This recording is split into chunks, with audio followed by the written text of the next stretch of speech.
Looks like this is the final episode. Welcome. I'll be reacting to the UFO episode, The Long Sleep. This is how I felt watching the final episode of Firefly. Absolutely brilliant science fiction, ended before its time. Such a good show. This is going to be one that I come back to and rewatch so many times. I just don't get why they canceled it. This will not be the final UFO video, however, because next week I'm going to be doing the usual roundup, overall reviews, talking about the costuming and the episode order, and you know the drill from Space 1999. After that, I'm going to be starting Blake 7, I hope. I think I found it over on BritBox. I'm really looking forward to that one because I saw the first episode in the Should I Watch This series and I loved it. I really want to see more. This is a commentary, not a market substitute. Please support the original. And no spoilers about Blake 7 in the comments. Morning, Colonel. All quiet on the Western Front? I'll let you know. Good. As much as I love Alec, I'm glad this is a Lake episode. That's a lot of paperwork. I thought my emails were bad. The main witness was run down by a car and has been in a coma ever since. That is, until this morning. Dr. Jackson's on his way there now. Was he the one who hit her? That looked like guilt there. Poor Straker in car accidents. He just has no luck with them. Doctor, medically speaking, do you think it's safe for me to question her so soon? Oh, yes, certainly. In fact, Oh, I'm glad he asked. you see, she's been in limbo for the last 10 years. As she's concerned, the accident happened yesterday, and this Right. will be your best opportunity. Uh-oh. Is he controlled by the aliens, the guy next door?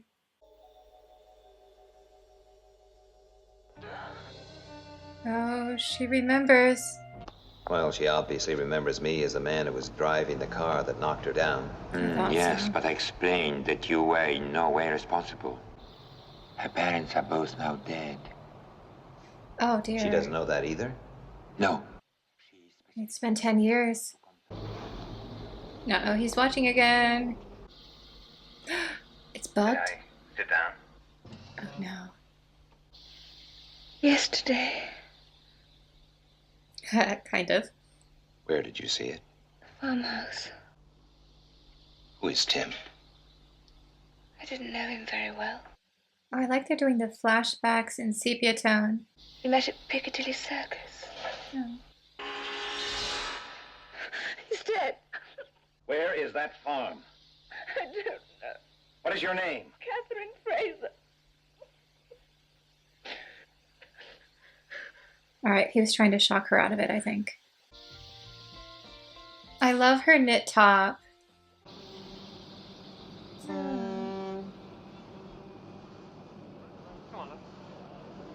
This reminds me a little bit of the Casablanca flashback scenes in Paris. Frank, for your thoughts. In America, they'd bring only a penny, and I guess that's about all they're worth. Yes, do you like the country? Country? Yeah, fields and What an trees. unusual episode. As we walked to the farm, we were happy. The filming style, the narration. Maybe he's addicted. He did used to work at a hospital. What do they do? Here, try a couple. Mm-mm. They're not addictive. Are you sure? I don't know. Oh dear.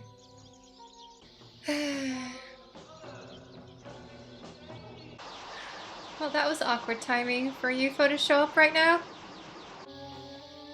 The parasol. How did they end up on the roof if they're all the way down here? Oh. Burying something. And now they're going to have to try and find it 10 years later. The aliens are probably really wondering about humans with this. Now here's the roof scene. How did she get away though? What a shot though.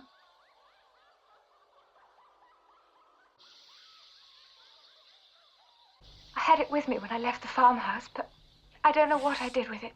Please try and remember, Catherine. The chap next door must be a plant by the aliens that's been waiting there for her to wake up. And they want to know where the piece is as well, so this is going to be a race between the aliens and Shadow to get it. Oh. Oh, she'll try to trade. Too late. Well, I think that's enough for today. That was thoughtful of him to see that she was not feeling well and time to leave. In a derelict farmhouse, the aliens have planted a bomb and lost it. Now we have to find that bomb. Paul, I want you to start searching every farm that existed between here and here. Sorry.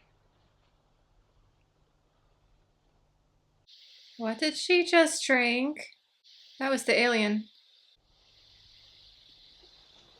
Oh. Oh no! Then I stopped a truck and got a lift.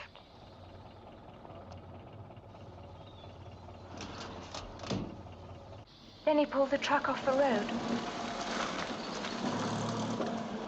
Why? I don't trust him. Elbows! Use your elbows!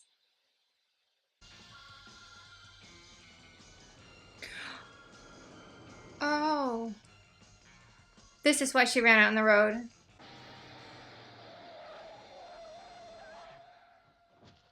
Oof. Flying saucer took him. Yikes. That was a terrible day for her. What did the alien give her to drink? Sorry. Oh, that's all right. Well, I better take you back to your room. I don't want to get in any trouble with your doctor. 80,000 people killed, an entire city destroyed. Now, our farmhouse incident occurred 3 days later. Okay, this is a problem. Does he have the ring? I see the ring. It's the alien. Or controlled alien person. Is that Tim? Oh, it's Tim coming back as an alien. Oh, the drama. Tim. That's not I Tim thought you were anymore. dead. Did you? You were dead. They dragged you to that. Shut up. Oh. I have a task to complete. Where is that missing piece? I have to go to the hospital. I'll call you from there. I have to see Miss Ross. When the injection worked, He called her Miss Fraser, and then he called her Miss Ross. I'm so confused. I remember Fraser vividly because of Outlander. Where did Ross come from? I threw it over the bridge. Into the water. No, Would they live there for 10 years? I mean, maybe. I've lived where I am for over 10 years. Oh no. Do you remember how long you walked? 2 or 3, maybe 5 hours, I don't know. I don't think I've seen Foster this upset and worried before. Give her more of it? I don't know. Could be dangerous. But you must use it. I won't take the responsibility. I'm so proud of Jackson. He always pushes back when they try to do stuff like this. And I know Foster's panicking. This is the classic situation of, do we risk one person's life to save thousands? Or do we value the life that's sitting right in front of us? It's never an easy answer. I want to explain this. There's no need. Whoa, he can't even watch. I mean, he's letting Foster get away with it, but he's clearly unhappy with this situation. Next, I came to a public house called King's Arms. Wow, that doesn't narrow it, though. How many King's Arms are there? If there was a missing part, though, couldn't the aliens just bring another piece? Or maybe it was specific to that device. Oh, no. Don't let him go. Thank you, Foster. God in heaven. That's nuts. The alien consciousness left his body and he just reverted to what he would have been.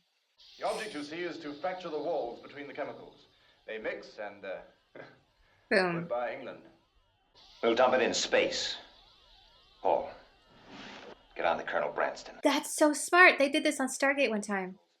There was a weapon that was directed at the Stargate itself, and it was going to explode, and that much naquadah. Oof. I think they put it on the X-302 and took it up into space. And they even used a flash of the hyperspace drive to really get it far out there.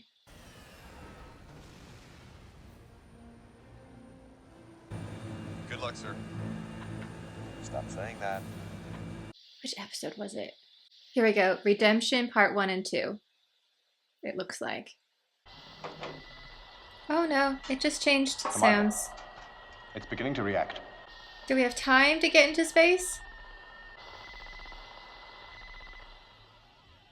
Sunlight. It's a vampire bomb. Oh, nice. She passed. She saved all of England, though. But it's still tragic. Did they get far enough out? I think they did. Is it Catherine? She didn't even need to say anything, just the look on her face. Whoa! The boy's extra years had to come from somewhere. We can only assume they took them from Catherine when she was unconscious. Yeah, I did wonder when she was unconscious and they just left her like that. UFO, Shangri-La. I love these camera angles right here. They're really dramatic tilts to them. They even have matching outfits here. Even though I don't think these are technically cypress trees, they're very similar looking, which has the underworld connotation with the connection to Hades. I don't know if it was deliberate or not. That was an incredibly classic UFO episode to end on. This show can go incredibly dark, and it really did this time. But in such a well done way. There was so much going on. And poor Catherine, everything she went through. I know I say this a lot, but one of the things I really appreciate about the show is it doesn't make the humans flawless and the aliens as the big bad, as we saw in this episode. Like the guy that gave her a ride for nefarious reasons, and even Foster when he's like, I don't care, we have to save everyone, just do what you have to do, it doesn't matter that she dies. It's like people are not perfect. Humans are flawed.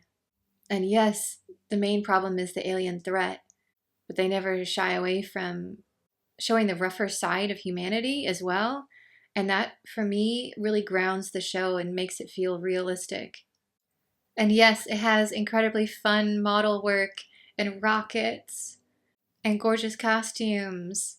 But ultimately, this is a really gritty sci-fi show. And I know a lot of people see stills of UFO with like the moon base outfits and they're like, this is a gritty sci-fi show? What?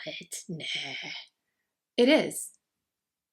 Just because there's a lot of color doesn't mean the story isn't incredibly tragic and moving. And this particular episode especially. Wow. I'll be talking a lot more about the show overall in the next video. But this was a high caliber story with incredible acting. I mean, just look at Colonel Lake at the end. People would run up and all she had to do was give them one look. And we all knew what happened. She didn't even need to say a word. And the whole cast is like this. Straker in this episode particularly. And the actress who plays Catherine, who looks incredibly familiar. I'm sure I've seen her in something else. But she did a great job. The director with all those camera angles. Why did it get canceled?